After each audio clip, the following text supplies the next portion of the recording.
español es una lengua romance, es decir, tiene sus orígenes en el latín, que, con el Imperio Romano, abarcó gran parte de Europa, África y Asia, y como toda lengua fue evolucionando a través de los siglos. Es así que en España se formaron diferentes dialectos en cada región hasta que lentamente el castellano, que tuvo su cuna en Castilla, fue ganando la supremacía sobre los demás dialectos. Al conformarse España como nación, se reconoció este idioma como español, denominación que predomina en nuestros días. El español procede del latín vulgar, el dialecto vernáculo del latín clásico.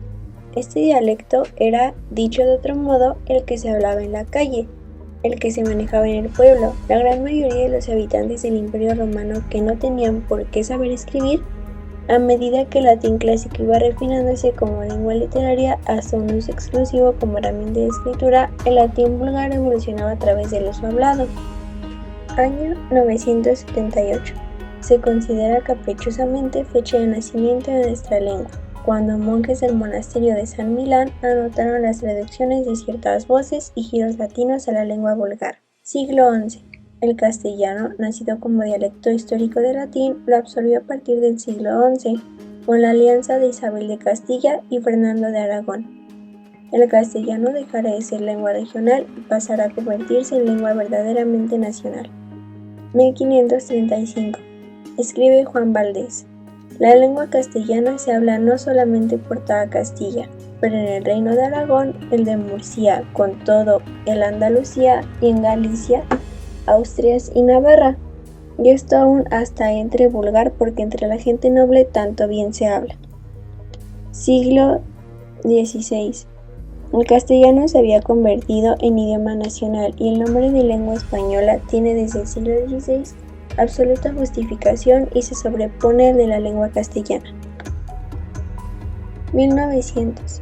Don Rafael Ángel de la Peña publicó un libro importante con el título de Gramática teórica y práctica de la lengua castellana.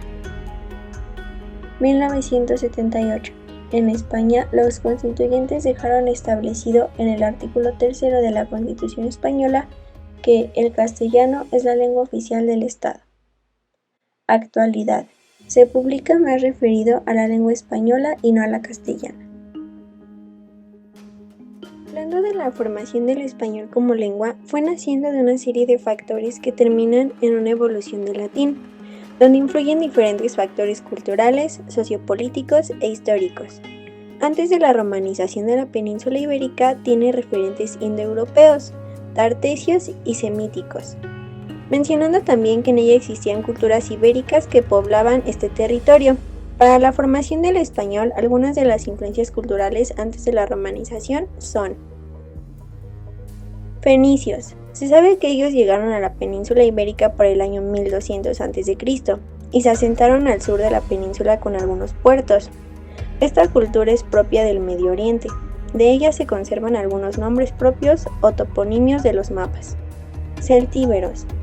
Estas tribus celtas llegaron a acentuarse en el norte en el año 1000 a.C. Como resultado de la influencia celta en los iberios, nacen los celtíberos, que constituyen una gran influencia dentro del español. Muchas palabras empleadas actualmente se sabe con firmeza que son de origen celta, como cabaña, camisa, carro, barro, muñeca, barril, etc. Sabemos que los pueblos vascos se asentan en España desde tiempos remotos, tanto así que no se sabe realmente su origen lingüístico. Sin embargo, en el español influyeron no solo de manera léxico, sino de manera ortográfica, también con el uso de la H, chamarra, chaparro, izquierdo, etc. Son palabras que dejó el vasco en el español. Hebraísmos. La influencia del hebraísmo no solo fue en la península ibérica, sino por gran parte del mundo antiguo, ya que ellos conformaron el judaísmo como pensamiento cultural y religioso. Por esto ha influido lexicalmente por la cristianización de los pueblos antiguos. Palabras tales como maná, querubín, fariseo, sábado, etc. o nombres como Saúl, David, Adán, Jesús son hebraicos. La influencia del latín es la influencia lingüística más grande en el español. Esto fue posible con la romanización que comenzó a finales del siglo III. El latín forma el 75% del español. La llegada de la potencia Roma a la península ibérica fue gracias a que fue vencedora las guerras púnicas ante Cartago en el 218 a.C., con el control de las ciudades cartaginesas en la península. La romanización se extiende después de esto. Vinieron influencias de otras culturas, tales como germánicos. La relación entre los germánicos y romanos fue inevitable con las incursiones germánicas en territorio romano, que culminaron en la caída de Roma. Influyeron de forma determinante en el español con palabras como guerra, ropa, ganso, rico, rueca, etc. Sin embargo, no influyó más porque, pese a ser de los conquistadores, los germánicos se adaptaron al lenguaje y cultura del territorio que conquistaron. Árabe. Con la llegada de pueblos musulmanes en la península ibérica se dio un intercambio de cultura que tendría una influencia en lo léxico de la península, con palabras como guitarra, jabalí, azúcar, albóndiga, etc. Italiano. La literatura italiana de los siglos XIII y XIV promovió a lo que se le conoce como la Italia española, que promovió en el léxico el uso de palabras como brújula, soneto, pizza, tesitura, etc. Lenguas americanas. Con la conquista de España sobre gran mayoría del territorio americano, conllevó a un nuevo intercambio sociocultural que afectó al español con influencia del náhuatl, maya, quechua, guaraní, etc. Cacahuate, chicle, elote, canica son ejemplos de palabras que surgieron con estas influencias. Francés. Desde la Edad Media ya se había incorporado algunas palabras al léxico español influenciadas por el francés como homenaje. Sin embargo, no fue hasta la Ilustración que el francés tuvo mayor influencia. Además de que el gusto internacional por la gastronomía y el glamour hizo una mayor influencia. Perfume, ficha, restaurante, broche, baguette son palabras influenciadas en nuestro léxico. Inglés. Con el paso del tiempo, el mundo globalizado dejó el inglés como una de las lenguas más dominantes. Con la migración constante, deja un intercambio lingüístico con palabras como chatear, iPhone, parquear, estoquear, etc. Claro que estas palabras de alguna manera fueron españolizadas. La transformación del latín al español. El latín hablado en la península durante la romantización fue evolucionando hasta dar lugar a una nueva lengua, el español. Los cambios fonéticos, morfológicos y semánticos que sufrieron las palabras se dan en una serie de reglas que normalmente se encuentran aplicadas en gran parte de las palabras de origen latino. A estos cambios se les conoce como diacronía. La existencia de las palabras está determinada por factores externos, como lo pueden ser sociales, políticos, históricos y culturales.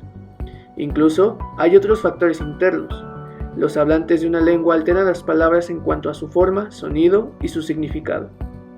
Los procesos se pueden definir como cambios fonológicos.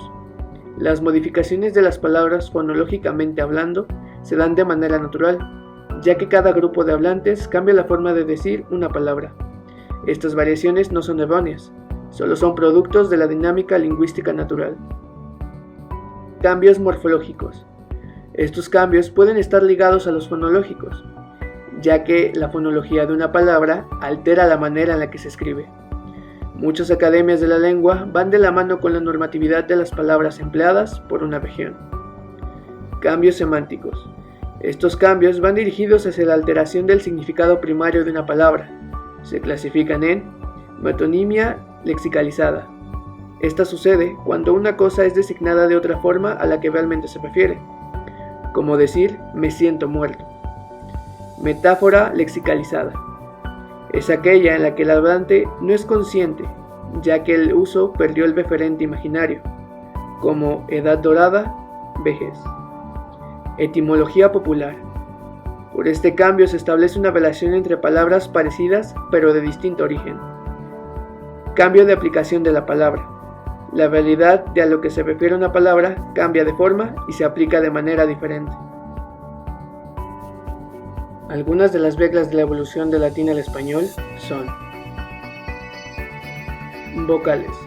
Las tónicas largas se conservan: plenum, lleno, oram, hora, humum, humo. Las tónicas breves se transforman: a en e en ie, i en e, o en ue, u en o. Las átonos iniciales a, e, i, o se conservan. La U inicial protónica se transforma en O.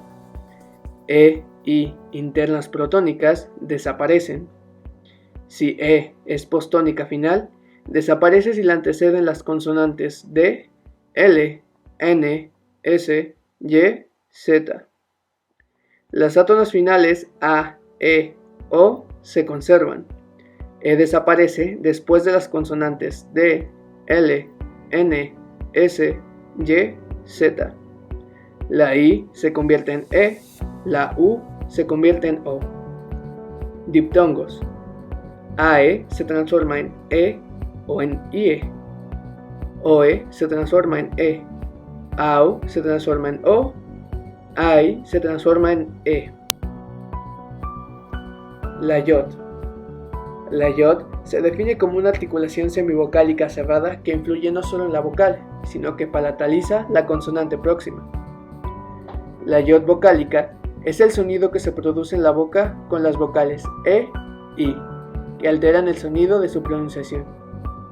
La yod consonántica es el fenómeno en la lengua que influye en las consonantes. Se distinguen en 4 tipos. Sonorización. En la sonorización cambió la pronunciación de los sonidos de P en B, de T en D y el sonido gutural de K, C en G. Grupos consonánticos. Las consonantes dobles se simplifican, doble S en S. La PL inicial se transforma en doble L. La S inicial se acompaña por la vocal E. La doble S intermedia se transforma en J. El sonido SC se queda en C. La M o la N se transforman en MBF. Si la L precede de una consonante, se transforma en U. Los sonidos NS y MB sufren una síncopa. El sonido gutural Q se asimila en C. Si B, D y G son intermedias, desaparecen. Fenómenos fonéticos. Como sabemos, la transformación del latín al español inició con fenómenos fonéticos. Cada región adoptó una pronunciación del idioma. Algunos de los fenómenos lingüísticos de la transformación del latín son: A. Por aumento. Prótesis al inicio de la palabra, epéntesis en medio de la palabra, paragoge al final de la palabra. B. Por supresión. Aféresis al inicio de la palabra, síncopa en medio de la palabra, apócope al final de la palabra. C. Intercambio de letras. Metatesis, se intercambia una letra de posición. D. Igualdad de sonidos. Asimilación, una letra se asimila por otra.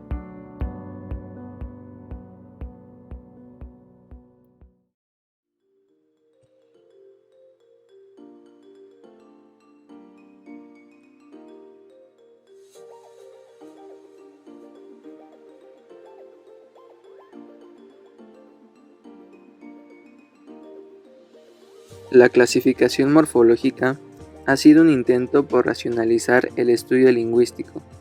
Existen 3 grandes clasificaciones que permiten identificar al aprendiz las lenguas morfológicamente. Es importante que únicamente nos concentremos en las flexivas. 1. Las monosilábicas. Estas lenguas emplean únicas sílabas para construir ideas completas. Un ejemplo de las lenguas monosilábicas es el chino.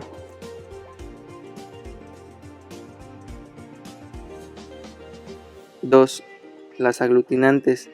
Estas lenguas tienen como característica la mera adición de elementos léxicos que suman para crear ideas complejas. Emplean las conocidas palabras frase que sustituyen los nexos y las preposiciones. Por otra parte, en las lenguas aglutinantes, la lengua americana y el alemán. Y por último, las lenguas de flexión o flexivas. Estas lenguas funcionan mediante la adición de afijos, unidades semánticas y morfológicas que carecen de significado por sí mismas, pero al añadirse a una palabra matizan su significado en cuanto a género, número y función oracional. Las lenguas flexivas se subdividen en analíticas y sintéticas. Ambas variantes funcionan léxicamente igual, la única diferencia radica en sus relaciones oracionales. Vamos ahora con las categorías gramaticales, las cuales se dividen en dos, variables e invariables. Pero primero, ¿qué es la gramática? ¿Qué son las categorías gramaticales? ¿Y por qué es importante saber de ellas? Bueno, la gramática es tan antigua como la más antigua de las lenguas. En tanto el estudio de las reglas tiene una historia milenaria. De hecho, las gramáticas más antiguas que se conocen provienen de la antigua India y tratan de las reglas del idioma sánscrito. Después nos encontramos con un concepto muy bonito, de hecho con los romanos y con los griegos, que ellos definían a la gramática como el arte de las letras. Y claro, este concepto se fue desarrollando a través de los años y como lo tenemos, según la RAE, define a la gramática como la parte de la lingüística que estudia los elementos de una lengua, así como la forma en que estos se organizan y se combinan. Vamos, pero entonces, ¿qué es una categoría gramatical? Ok, una categoría gramatical son básicamente un tipo de clasificación antigua que define las características semánticas funcionales de la lengua. Como ya lo mencionamos anteriormente, estas categorías gramaticales se dividen en dos, las variables y las invariables. Comencemos con las variables. Estas son 5 y su característica consiste en que modifican sus formas para designar su funcionamiento y matizar su significado. Entre ellas nos encontramos con el sustantivo, el artículo, el pronombre, el adjetivo y el verbo. En cuanto al sustantivo, designa cualquier nombre, animal, cosa, objeto, sensación, sentimiento o nombre abstracto. Por ejemplo, perro. En cuanto al artículo, determina o indetermina el sustantivo. Concuerda con este en género y número. Por ejemplo, los peces. En cuanto al pronombre, pues sustituye al nombre o sustantivo. Y estos pueden ser personales, demostrativos, indefinidos, numerales, relativos, posesivos, interrogativos. En este ejemplo nosotros ocupamos un pronombre personal, él. Ahora, el adjetivo califica o cuantifica al sustantivo. Esta categoría tiene un sentido ambiguo si no se emplea conjuntamente con el sustantivo. Por ejemplo, la pasta es salada. El verbo define cualquier acción, sea personal, impersonal o reflexiva. Por ejemplo, latir. Vamos ahora con las invariables. Bueno, dentro de las invariables tenemos al adverbio, tenemos las preposiciones y las conjunciones. El adverbio modifica o matiza las acciones y de otro adverbio. Por ejemplo, habían muchas flores. En cuanto a las preposiciones, no tiene significado en sí misma, sino en función de las oraciones o añadidas a la palabra. Empero modifica la función de las palabras en la oración, es decir, tiene una función sintáctica. Por ejemplo, el núcleo está bajo la corteza terrestre. Y por último tenemos a las conjunciones. Expresan las relaciones de dependencia, igual, separación, temporalidad, etc. entre oraciones y palabras. Por ejemplo, había una tormenta eléctrica, de modo que el avión no despegó. Ahora, entre estas categorías gramaticales, han habido algunas discusiones sobre la interjección, ya que se le ha considerado como categoría gramatical, pero nosotros la hemos clasificado como unidad sintáctica, semejante al caso vocativo. Bueno, es muy importante reconocer la clasificación de cada una de ellas y ser consciente de los elementos que convergen en la reflexión lingüística, morfológica y semántica, ya que su función es mejorar la comunicación, hacerla más legible y entendible. Y a todo esto, entonces, ¿de qué se conforma nuestro idioma? Bueno, por las palabras. Las palabras son clave fundamental para que podamos comunicarnos, y a pesar de que las aprendemos reproduciéndolas desde pequeños mediante los sonidos silábicos que escuchamos de las personas que nos rodean como nuestros padres o hermanos, o incluso en la escuela con nuestras clases de español, no siempre somos tan atentos para darnos cuenta de esos elementos.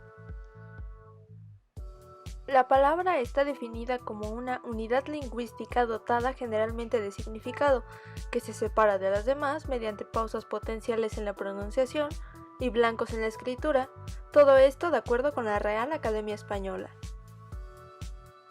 Muy bien, ahora sabiendo esto, veamos los elementos de la palabra con un sencillo ejemplo. Tomemos la palabra inteligencia.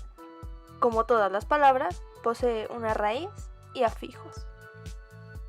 La raíz es la parte menos variable de la palabra y la que contiene gran parte de la carga semántica. Por su parte, los afijos son fonemas añadidos a la raíz para distinguirla y matizarla, es decir, modifica su estructura morfológica y altera su semántica. Los afijos se dividen en dos, prefijos y sufijos. Los prefijos van al principio de la palabra y los sufijos al final. Los prefijos son partículas inseparables, preposiciones o adverbios antepuestos a la raíz y su función consiste en añadir su significado a la palabra. Y los sufijos son partículas sin semántica propiamente dicha, a menos que estén en conjunción con la palabra. A su vez, los sufijos se dividen en dos, terminación y desinencia. La terminación indica la característica de cualidad, agencia, relación, diminutivos, aumentativos, etc. Y la desinencia se divide también en dos, nominal o verbal. La primera nos indica género y número. Por ejemplo, en la palabra inteligencia nos está indicando que es solo una inteligencia y es femenina. Ahora, si lo cambiamos, le agregamos una S al final, quedando inteligencias, sabemos que son dos inteligencias, o bueno, más de dos inteligencias, y bueno, femenino igual. Las desinencias siempre tendrán terminación OOS, AAS y EES. Muy bien, ahora vayamos con las desinencias verbales. Estas nos indican persona, número, tiempo, modo y voz. Por ejemplo, en la palabra hablar termina en AR porque es verbal. Sí, es un verbo, hablar. Al lado tenemos otros ejemplos con las anteriores terminaciones. Yo hablo. Ella habla. Usted hable. Nos indica la persona. Y abajo tenemos ejemplos de tiempo. Hablemos en tiempo presente y tiene la terminación OS. Hablará. Él hablará, ella hablará en un futuro. Hablábamos. En el pasado, nosotros hablábamos. ¡Excelente! Ahora vamos con la clasificación de las palabras. Las hay simples, derivadas, compuestas y parasintéticas. Las palabras simples son de la forma número 1, raíz, y número 2, raíz sufijo desinencia. Un ejemplo de solo raíz sería pan, y un ejemplo de la raíz y sufijo desinencia sería casa. Casa. Continuando con el anterior ejemplo, sigamos con las derivadas. La derivada tiene la forma raíz, sufijo terminación y sufijo desinencia. Ojo, esta última puede tenerla o no. Continuemos con panadero. La raíz pan, el sufijo terminación ader y la desinencia o. Las compuestas tienen dos formas, raíz, sufijo desinencia y prefijo, raíz, sufijo desinencia. El primer ejemplo sería paraguas, par, agu, as. Y el segundo, interestelar, inter, estel, ar. Muy bien, ahora las parasintéticas. Tienen dos formas. La primera, raíz, sufijo terminación, sufijo desinencia. Y la segunda, prefijo, raíz, sufijo terminación, sufijo desinencia. Y ojo, igual aquí puede tenerlo o no. Como primer ejemplo tenemos ferroviario, ferro, vía, di, o. Y segundo, envejecer, en, bej, er. Continuemos con las maneras de agrupar palabras. Y la primera es campos semánticos. Los campos semánticos son un conjunto de palabras asociados porque pertenecen a la misma categoría gramatical y comparten una gran parte de ese significado. Hay 4 tipos de campos semánticos. Número 1. Cerrados. Cuando el número de componentes del campo es fijo o limitado por naturaleza, como los días o las horas. Abiertos. En caso contrario del anterior, todos aquellos en que se halla una relación en su significado, como las prendas de ropa. Antónimos, aquellos que son contrarios en su significado, como caliente o frío. Asociativos, de un término general se llegan a particulares, como hospital, doctores, pacientes, instrumentos, medicamentos, etc. Los campos semánticos no son las únicas agrupaciones de palabras que existen.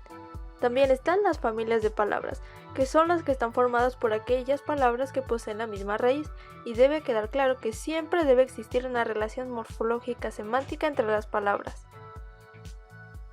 Aquí vemos unos ejemplos. Por ejemplo, maremoto, marino, marinar, marea, marisco, marítimo, marinero. Todas tienen que ver con el mar. Además tienen la misma raíz. Por su parte, cocer, cocido, sobrecocido, cocinar, cocina, cocción y cocinero, igual. Todas tienen relación con la cocina, pero además tienen la raíz coc. Por ejemplo, Coca-Cola no puede ser parte de esa familia.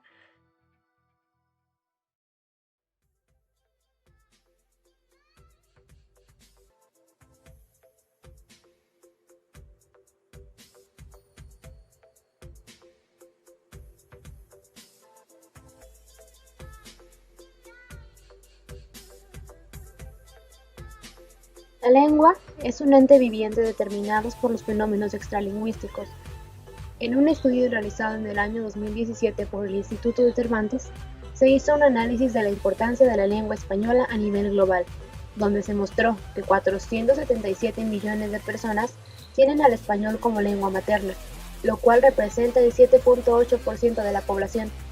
A esto se le suman 21 millones de personas que aprenden el español como segunda lengua. En los análisis estadísticos del impacto económico global, se observa que el 6.4% del PIB internacional se genera mediante el uso de la lengua española. En el mundo globalizado en el que vivimos, el español es la segunda lengua más usada en redes sociales como Twitter y Facebook, además que se ha convertido en una lengua de moda en países árabes y asiáticos debido a aspectos sociales como la música, redes sociales y cosas empleadas para cualquier relación cultural.